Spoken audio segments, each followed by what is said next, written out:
ხელოვნების საერთაშორისო ფესტივალ მემკვიდრეობის ფარგლებში კულტურული ღონისძიებები გრძელდება. ბათუმის ხელოვნების მუზეუმში დღეს თბილისის სასულიერო აკადემიის ხატწერის რესტავრაციის ფაკულტეტის სტუდენტების ნამუშევრების გამოფენა მოეწყო. ოქროთით და მინანქრით შესრულებული ათობით ხელნაკეთი ხატი დამთვალიერებელთა განსაკუთრებულ ყურადღებას იპყრობდა. პარალელურად გამოფენაზე წარმოდგენილი იყო ბუნებრივი საღებავებითა და ქსოვილებით შესრულებული ტრადიციული თუშური სამოსი, ფარდაგები, წინდები, ყაისნაღისა და იშვიათი ძაფებით შესრულებული სხვადასხვა ფერებითა და ორნამენტებით გაფორმებული თანამედროვე კაბები.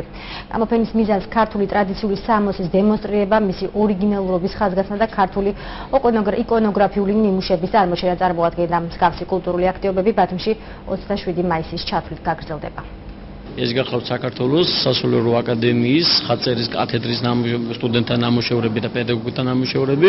აქ წარმოდგენილია როგორც ქართული ტრადიციული ხატწერი, ესევე ჭედურობა, ესევე წარმოდგენილია მინანქარი, რაც ძალიან მნიშვნელოვანია ქართული ტრადიციული კულტურის განვითარებისთვის.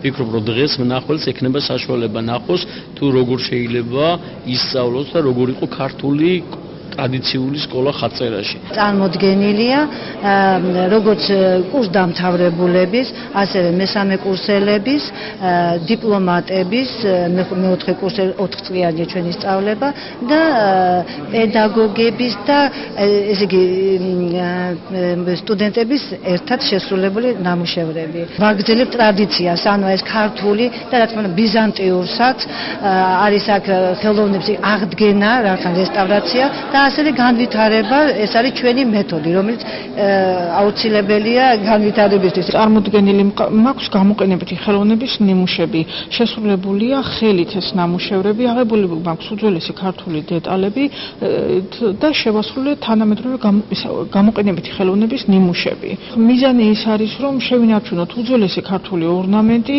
და სასურველია ქართული ძაფის წარმოება.